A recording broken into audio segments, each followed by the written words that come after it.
YouTube channel நண்பர்களுக்கு வணக்கம். நண்பர்களே, தற்போது உலகம் முழுவதுமே அமெரிக்கா சம்பந்தமான பேச்சாகவே உள்ளது. குறிப்பாக அதன் புதிய பிரசிடென்ட் திரு ட்ரம்ப் அவர்கள் பதவியேற்ற பின்பு அவர் ஒவ்வொரு நாடுகளை பற்றியும் கூறி வரும் கருத்துக்கள் பல்வேறான விவாதங்களுக்கு உள்ளாகி வருகின்றன. இந்த வாரம் நமது பிரதமர் திரு மோடி அவர்கள் திரு ட்ரம்ப் அவர்களிடம் தொலைபேசியில் உரையாடினார். அப்போது இரு தரப்புகளும் மிக உன்னிப்பாக ஒவ்வொரு தலைப்புகளிலுமே விவாதம் சிறப்பாக நடைபெற்றது எனவும் மிக சுமூகமாக இருந்தது எனவும் அறிக்கைகள் கூறுகின்றன. நண்பர்களே, நமது பிரதமர் அவர்களிடம் திரு ட்ரம்ப் அவர்கள் கூறும்போது இரு நாட்டுக்கு இடையான வர்த்தகம் மிக சுமூகமாக இருக்க வேண்டும் எனவும் இரு நாடுகளுக்குமே அது உகந்ததாக நன்மை அளிக்கக்கூடியதாக இருக்க வேண்டும் என அவர் தெரிவித்தார். நண்பர்களே, அது மட்டும் இல்லாமல் உடனடியாக எங்கள் நாட்டு ஆயுதங்களை நீங்கள் வாங்க வேண்டும், பெருமளவில் அவற்றை வாங்க வேண்டும் என்றும் அவர் வலியுறுத்தியதாக கூறப்படுகிறது. ஆகவே திரு ட்ரம்ப் அவர்கள் எப்பொழுதுமே அமெரிக்கா ஃபர்ஸ்ட் என்ற எண்ணத்தில் சென்று கொண்டிருக்கின்றார். அப்படித்தான் எல்லா நாடுகளும் அந்தந்த நாடுகள் தான் முதலிடம் என்ற வகையில் தான் சென்று கொண்டிருக்கும் என்பது நமது தேசம் யூடியூப் சேனல் நண்பர்களுக்கு தெரியும். அமெரிக்கா ஃபர்ஸ்ட் என்று திரு ட்ரம்ப் அவர்கள் நினைக்கும் பொழுது நமது பிரதமர் இந்தியா ஃபர்ஸ்ட் என்று நினைப்பதில் தவறில்லை. அதே போன்று சீனா, ரஷ்யா மற்றும் மேற்கத்திய நாடுகள் ஆகிய எல்லாமே அந்தந்த நாடுகள் தான் முதலிடம், அவர்களுக்குத்தான் முக்கியத்துவம் கொடுக்கப்பட வேண்டும் என்று தான் அவரவர்கள் நினைப்பார்கள் என்பது இது உலகறிந்த விஷயம். ட்ரம்ப் அவர்கள் அமெரிக்கா ஃபர்ஸ்ட் என்ற எண்ணத்தில் அவர் சென்று கொண்டிருக்கின்றார். அந்த அமெரிக்கா ஃபர்ஸ்ட் என்ற எண்ணத்தை தான் அவர் மனதில் வைத்துள்ளாரே தவிர பிற நாடுகள் மீது அதிகமான வரி விதிப்பேன் என்று கூறினார். அமெரிக்காவுக்கு ஏற்றுமதி செய்யக்கூடிய நாடுகள் எல்லாமே அந்த பொருட்களை வேறு நாடுகளுக்கு ஏற்றுமதி செய்வதற்கு முயற்சிக்கும். அந்த தருணத்தில் அமெரிக்காவிற்கு வேண்டிய பொருட்கள் கிடைக்காத சூழ்நிலை ஏற்படலாம். அதே நேரத்தில் அவர்கள் பிற நாடுகளிலிருந்து இறக்குமதி செய்ய நினைத்தால் அந்த நாடுகளில் சில பொருட்கள் அதிகமாக உற்பத்தியாகாமல் இருக்கலாம். ஆகவே அமெரிக்காவுக்கு தேவையான மிக அதிகப்படியான சில பொருட்களை அவர்கள் இறக்குமதி செய்ய முடியாத நிலை ஏற்படலாம். உதாரணத்துக்கு சீனாவை எடுத்துக்கொண்டால் முக்கியமான சில தனிமங்களை ஏற்றுமதி செய்யக்கூடாது என, குறிப்பாக அமெரிக்காவுக்கு ஏற்றுமதி செய்யக்கூடாது என ஜின்பிங் ஆணை பிறப்பித்துள்ளார். இதன் மூலம் அமெரிக்காவில் கம்ப்யூட்டர் சிப்ஸ், செமிகண்டக்டர் என்ற பொருளை உற்பத்தி செய்வதில் அமெரிக்காவிற்கு சிரமம் ஏற்படலாம். உலகம் முழுவதுமே இது போன்ற பிரச்சனைகள் சீனாவின் தடையினால் ஏற்படக்கூடிய வாய்ப்புகள் அதிகமாக உள்ளது. நமது பிரதமர் அவர்களிடம் பேசும்போது இரு நாடுகளுக்கு இடையான வர்த்தகம் மிக சுமூகமாக இரண்டு நாடுகளுக்குமே பயனளிக்கக்கூடியதாக இருக்க வேண்டும் என்று தெரிவித்துள்ளார். அது உண்மைதான். அதற்காக அதிகமான வரி விதித்தால் நாமும் நமது ஏற்றுமதியாளர்களும் பிற நாடுகளுக்கு அந்த பொருட்களை ஏற்றுமதி செய்வதற்கு முயற்சிக்கக்கூடும். ஏனென்றால் தற்போது நீங்கள் பார்த்தீர்கள்னால் ரஷ்யாவிலிருந்து நாங்கள் கச்சா எண்ணெய் இறக்குமதி செய்ய மாட்டோம் என்று மேற்கத்திய நாடுகளும் அமெரிக்காவும் கூறினாலும் நாம் ரஷ்யாவிடம் இறக்குமதி செய்த கச்சா எண்ணெயை சுத்தம் செய்து மீண்டும் மேற்கத்திய நாடுகளுக்கும் அமெரிக்காவுக்கு தான் ஏற்றுமதி செய்கிறோம். அவர்கள் ரஷ்யாவிலிருந்து அந்த எண்ணெயை குறைந்த விலையில் வாங்குவதற்கு பதிலாக நம்மிடம் அதிகமான விலை கொடுத்து வாங்குகிறார்கள். நண்பரே, அதே போன்று தான் பிற நாடுகளிலிருந்து இறக்குமதி செய்யக்கூடிய பொருட்களுக்கு அதிகமான விலையை ட்ரம்ப் அவர்கள் விதித்தால் இந்த நாடுகள் வேறு நாடுகளுக்கு அந்த பொருட்களை ஏற்றுமதி செய்யக்கூடும். அந்த நாடுகளிலிருந்து அமெரிக்கா மிக கூடுதலான விலைக்கு இறக்குமதி செய்ய போகிறது. இதுதான் நடக்கப் போகுது. நண்பர்களே, அவர் பதவியேற்றவுடன் கிரீன்லாந்தையும் பனாமா கால்வாயையும் தனது படையை அனுப்பி அதை கைப்பற்ற உள்ளதாக கூறுகிறார்.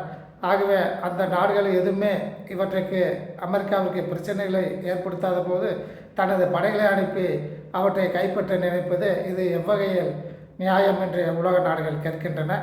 ஆகவே ஹிட்லரை போன்று அல்லது தற்போது ரஷ்யாவின் பிரசிடென்ட் திரு புட்டின் அவர்கள் தானாக சென்று படையெடுத்ததை போன்று அதைவிட மிக கொடுமையான நிகழ்வாக இது இருக்கக்கூடும் என அமெரிக்காவை பலர் எச்சரித்து வருகின்றனர். நண்பர்களே, அது மட்டும் இல்லாமல் நமது பிரதமர் அவர்களிடம் பேசும்போது எங்கள் நாட்டிலிருந்து உங்கள் இராணுவத்திற்கு தேவையான அதிகமான ஆயுதங்களை வாங்க வேண்டும் என்று ட்ரம்ப் தெரிவித்துள்ளார்.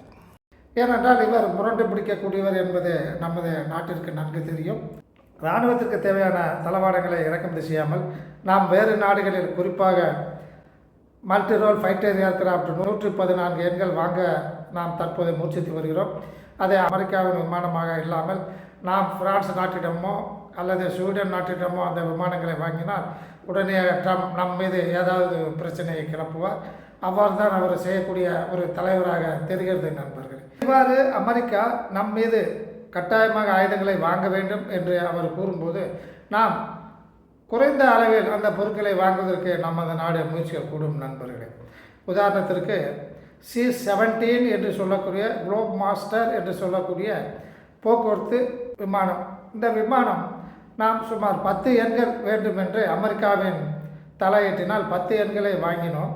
ஆனால் இந்த 10 எண்கள் நமக்கு போதும், நாம் பார்த்துக்கொள்ளலாம் என்று நினைக்கும்போது சீனா நம் மீது தாக்குதல் நடத்த முயற்சித்ததால் இந்த C-17 என்ற போக்குவரத்து விமானம் தான் நமக்கு அதிக அளவில் இந்த கல்வான் பள்ளத்தாக்கிற்கு நமது போர்களை கொண்டு செல்லவும் சில தளவாடங்களை கொண்டு சென்று மலைப்பகுதிகளில் இறக்கவும் மிக பெருமளவில் உதவியது நண்பர்களே. ஆனால் இது போதாது என்று மறுபடியும் ஆர்டர் செய்யலாம் என்று நினைக்கும் போது அந்த C-17 குளோப் மாஸ்டர் என்று சொல்லக்கூடிய போக்குவரத்து விமானத்தை அவர்கள் தயார் செய்வதை அமெரிக்காவில் நிறுத்திவிட்டார்கள். அவங்க கடைசியாக இருந்த ஒரு விமானத்தை மட்டும் வாங்கக்கூடிய ஒரு நிலைமை ஏற்பட்டது நண்பர்களே. அதே போன்று சில பொருட்களை நாம் குறைந்த அளவில் வாங்கலாம் என்று இதுவரை கடந்த 20 ஆண்டுகளாக நமது அரசு முயற்சித்து நம்ம நாட்டுக்கு தேவையான மிக சிறந்த இராணுவ ஆயுதங்களை பிற நாடுகளிலிருந்து வாங்குவதற்கு முயற்சித்து அவ்வாறே வாங்கியது நண்பர்களே. தற்போது நாம் அதிகமான எண்ணிக்கையில் சில பொருட்களை வாங்கித்தான் ஆக வேண்டும் என்று அவர்கள் கட்டாயப்படுத்தும் போது ஏற்கனவே கடைபிடித்து வந்த அந்த குறைந்த அளவு ஆயுதங்களை வாங்கி கொள்ளலாம், மற்ற நாடுகளில் அதிகமான ஆயுதங்களை வாங்கி கொள்ளலாம், அதே வகையை சேர்ந்த ஆயுதங்கள் என்று இந்தியா முயற்சிக்கக்கூடும். ஏனென்றால் P-8I என்று சொல்லக்கூடிய ஒரு விமானம் இருக்கிறது. P-8I என்று சொல்லக்கூடிய ஒரு கண்காணிப்பு விமானம் இருக்கிறது. இது கண்காணிப்பு விமானம் மற்றும் தாக்குதல் விமானம் கூட என்று கூறலாம். இந்த 2009ஆம் ஆண்டு 8 எண்கள் இந்த கண்காணிப்பு விமானம் வேண்டும் என்று கூறி நாம் வாங்கினோம். இவற்றின் செயல்திறன் மிக சிறப்பாக இருந்ததால் சீனாவையும் பாகிஸ்தானையும் கண்காணிப்பு செய்வதோடு மட்டுமில்லாமல் கடற்பகுதி முழுவதையும் கண்காணிப்பு செய்து வேண்டுமென்றால் தாக்குதல் நடத்தக்கூடிய திறமை வாய்ந்த ஒரு ஆளில்லா விமானமாக இருப்பதால் இவை மறுபடியும் வேண்டும் என்று ஒரு 4 எண்களை 2016ஆம் ஆண்டு நாம் ஆர்டர் வழங்கி மொத்தம் 12 எண்கள் நமது நாட்டில் அவை இயங்கி வருகின்றன நண்பர்கள். மீண்டும் 2016ஆம் ஆண்டு 6 எண்கள் வேண்டும் என்று ஆர்டர் வழங்கியுள்ளோம். அவை தற்போது தான் வழங்கப்படக்கூடிய நிலையில் உள்ளது. இதற்கு அடுத்தபடியாக மீண்டும் இந்த P-8 என்ற விமானம் வாங்க வேண்டும் என்றால் நாம் ஆர்டர் செய்வதற்கு போதிய கால அவகாசம் இல்லை. ஏனென்றால் ஒரு ஆர்டர் வழங்கிய பின்பு அந்த விமானம் சப்ளை செய்வதற்கு 3 ஆண்டுகள் எடுத்துக்கொள்ளும் சப்ளை செய்யக்கூடிய நாடு. அதற்கு அடுத்தபடியாக தொடர்ந்து அதை சப்ளை செய்வதற்கு 1 அல்லது 2 ஆண்டுகள் என மொத்தம் 5 ஆண்டுகள் வரை ஆகக்கூடும். ஆகவே அந்த ஆர்டர் முடிந்த பின்பு தான் அடுத்த ஆர்டரை வழங்கக்கூடிய ஒரு நிலை உள்ளதாக தெரிகிறது நண்பர்களே. ஆகவே இதுபோன்று மிக அதிகமாக தேவைக்கூடிய ஆயுதங்களை வேண்டுமென்றால் நாம் அமெரிக்காவோட மொத்தமாக வாங்க முடியும். ஏனென்றால் இது போன்ற விமானங்கள் பிற நாடுகளில் இல்லை. அது மட்டும் இல்லாமல் நாம் இந்த விமானங்களை தற்போது அதற்கு ஈடாக அதற்கு மேற்கொண்ட திறன் உள்ள விமானங்களாக இனியும் 1 ஆண்டில் நாம் அவற்றை தயாரித்து முடித்து விடுவோம் என்று தெரிகிறது நண்பர்களே. அந்த அளவில் நமது இந்திய அரசு மற்றும் ஆராய்ச்சி நிறுவனங்கள் மிக மும்முரமாக இந்த P-8I என்று சொல்லக்கூடிய விமானத்தை போன்ற ஆளில்லா விமானத்தை செய்து முடிப்பதற்கு தயாராகி வருகின்றது.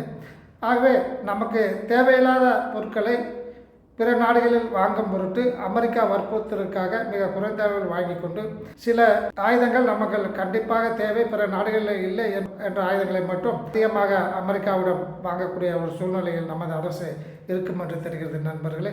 அதுக்காக அவர்கள் கூறுகிறார்கள் என்றால் நாம் உடனடியாக எல்லாவற்றையும் கத்திரிக்காய் வெண்டைக்காயை போன்று நாம் வாங்கிவிட முடியாது. அந்த பொருட்கள் நமக்கு தேவையிருந்தால் தான் நமது அரசு வாங்கும். அது மட்டும் இல்லாமல் அந்த ஆயுதங்களை நமது உள்நாட்டிலே மிக விரைவாக தயாரித்து விடலாம் என்று இருக்கும் பொழுது அந்த மாதிரியான ஆயுதங்களை நாம் அவர்களிடம் வாங்க வேண்டிய சூழ்நிலை இருக்காது நண்பர்களே. அது மட்டும் இல்லாமல் ட்ரம்ப் இவ்வாறு பல நாடுகளை மிரட்டி கொண்டு வந்தால் அவரது பேச்சை கேட்க வேண்டும் என்று அவர் அடம்பிடித்து வந்தால் அனைத்து நாடுகளுமே அவரின் பேச்சை கேட்காமல் அமெரிக்காவிடமிருந்து அமெரிக்காவின் நட்பிலிருந்து விலகக்கூடிய ஒரு சூழ்நிலை ஏற்படும் நண்பர்களே. ஏற்கனவே அமெரிக்காவின் செய்கையை பிடிக்காமல் ரஷ்யாவும் சீனாவும் அமெரிக்காவை எதிர்த்து போருக்கு தயாராகி வருகின்றன. அதே போன்று ஜெர்மனி, பிரான்ஸ் போன்ற நாடுகள் எல்லாம் அமெரிக்காவின் பேச்சை இனி நாம் கேட்கக்கூடாது, நமது நாட்டின் பாதுகாப்பை மற்றும் நேட்டோ நாடுகள் அந்தந்த நாடுகள் பாதுகாப்பை அவர்களே உறுதி செய்து கொள்ள வேண்டும், அமெரிக்காவின் பேச்சை கேட்டுக்கொண்டு வந்தால் நாம் முன்னேற முடியாது என்ற வகையில் பிரான்ஸ், ஜெர்மனி போன்ற நாடுகள் பேச ஆரம்பித்து விட்டன. கிரீன்லாந்தை பிடிக்கக்கூடாது, அது எங்களது கட்டுப்பாட்டில் உள்ள பகுதி என டென்மார்க் நாடு ஏற்கனவே கூற ஆரம்பித்து விட்டது. ஆகவே இவர் எல்லா நாட்டையும் இவ்வாறு பேசி கொண்டு வந்தால் இது அமெரிக்காவிற்கு நல்லதாக அமையுமா என்றால் அது நிச்சயம் அமையாது என்றே நாம் கூறலாம் நண்பர்களே. ஏனென்றால் அனைத்து நாடுகளுமே முடிவில் அமெரிக்காவின் பேச்சை கேட்க முடியாத சூழ்நிலை ஏற்படலாம். அந்த தருணத்தில் அவர் 2-3 சிறிய நாடுகளை தாக்கலாம் என்ற எண்ணத்தில் அவர் செல்லக்கூடும். ஏனென்றால் ஈரானின் முக்கிய படைத்தளபதி ஒருவரை திரு ட்ரம்ப் அவர்களின் ஆட்சி காலத்தில் தான் ஒரு மிசைலை அனுப்பி அவரை சுட்டு கொன்றார்கள். அதுபோன்ற செயல்களில் இவர் மிக தீவிரமாக இறங்கக்கூடும். அந்த நேரத்தில் அமெரிக்காவின் மீது தாக்குதல் நடத்துவதற்கு சில நாடுகள் முயற்சிக்கலாம் என்று சில கருத்துக்கள் வெளிவருகின்றன. நண்பர்களே, இத்துடன் நமது தேசம் யூடியூப் சேனலில் இந்த வீடியோவை முடித்துக் கொள்ளலாம். நன்றி, வணக்கம்.